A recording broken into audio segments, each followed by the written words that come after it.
Arthur's garden was his wife's soul rendered in soil and sunlight.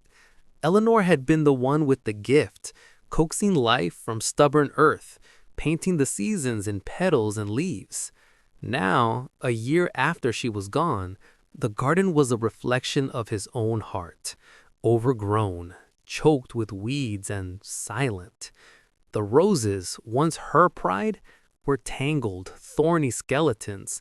The vibrant flower beds were a riot of crabgrass and dandelions. Each withered stem, each patch of barren earth, was a fresh stab of grief. He couldn't bring himself to touch it. To pull a weed felt like erasing a memory. To nurture a new bloom felt like a betrayal.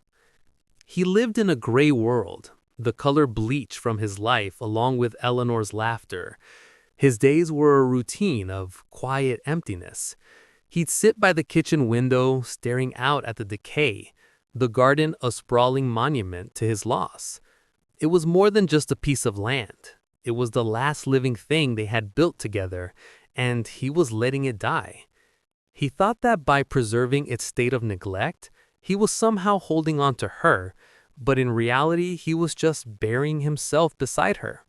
He first saw it at twilight, a flicker of crimson at the edge of the overgrown lawn. It was a fox, sleek and silent, its coat the color of autumn leaves. It moved with a liquid grace, a wild, untamed thing in his sanctuary of sorrow. His initial reaction was a dull annoyance. It was an intruder, another sign of things falling into disarray. He tapped on the window pane, expecting it to bolt. The fox paused, its sharp, intelligent eyes meeting his for a brief moment, then it melted back into the shadows of the neglected shed at the far end of the garden. He began seeing the fox regularly, a silent ghost flitting through the dusk and dawn. He never saw it scavenging or causing trouble. It simply existed in the periphery, a silent observer of his static life. He started calling it the ghost. There was something ethereal about it, a flash of vibrant life in his monochrome world. He found himself waiting for its appearance each evening, the brief sighting becoming a strange, unspoken ritual in his lonely schedule. It was a presence that asked nothing of him, and for that he was grateful. A week later, driven by a flicker of curiosity he hadn't felt in a year, Arthur decided to investigate the old shed. The wooden door groaned in protest as he pushed it open. The inside was musty, filled with forgotten clay pots and Eleanor's rust-covered tools. And there, in a dark corner, nestled on a pile of old burlap sacks, was the reason for the ghost's secrecy. The vixen was not alone. Curled beside her were 4 tiny kits, their eyes barely open, their fur like soft, downy embers. Arthur froze, his breath catching in his throat. He had intruded upon something sacred. The vixen didn't snarl or flee, she simply raised her head, her dark eyes watching him with a weary but unwavering protectiveness. In her gaze, he saw not a wild animal, but a mother, fierce and vulnerable, who had chosen this place of decay and ruin as the safest place in the world to bring new life. He saw a being fighting to protect her family against the odds. He slowly backed away, closing the door as gently as he could, his heart pounding with a forgotten emotion, a sense of purpose. He could no longer see the overgrown garden as a tomb. It was now a nursery. The tangled weeds and thorny branches that were symbols of his grief were now a dangerous obstacle course for the young kits who would soon begin to explore. His inaction was no longer a passive act of mourning. It was a form of negligence. The next morning, Arthur went to the shed. Not the one housing the foxes, but his own tool shed. He pulled out Eleanor's old gardening gloves and a rusty trowel. The leather of the gloves was stiff, but they still held the faint shape of her hands. He walked to the path leading towards the fox's den, a path almost entirely consumed by weeds.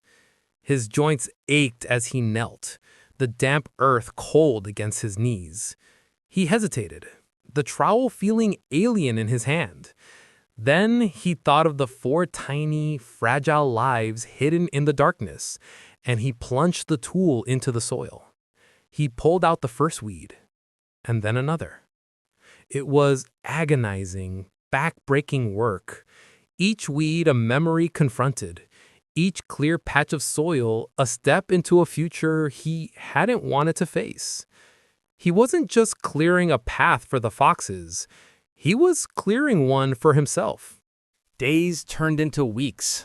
Arthur worked tirelessly, but with a new, quiet determination. He started with the path, then moved to the flower beds. He untangled the roses, pruning away the bedwood with tears in his eyes, remembering how Eleanor would talk to them as she worked. He found that as he nurtured the soil, something inside him began to soften and heal. The vixen and her kits grew bolder. They would emerge in the soft morning light, the kits tumbling and playing in the newly cleared patches of grass while their mother watched on, a silent, trusting companion to his solitary work. They were his audience and his motivation. He was no longer just a widower lost in his memories. He was a guardian. He was a gardener. By the time summer arrived, the garden was transformed. It wasn't the same as when Eleanor was alive. It was his now, a little wilder around the edges, but it was alive. Roses bloomed in defiant crimson, lavender scented the air, and sunlight once again dappled the lawn. One afternoon, Arthur sat on the bench, a cup of tea in his hand, watching the nearly grown foxes explore their vibrant domain. The pain of Eleanor's absence was still there, a quiet ache in his chest, but it was no longer a suffocating darkness. It was a part of the garden's story, just like the old oak tree they had planted together. The ghost had led him out of the gray, not by erasing the past, but by showing him that even in the most ruined places, life is determined to begin again.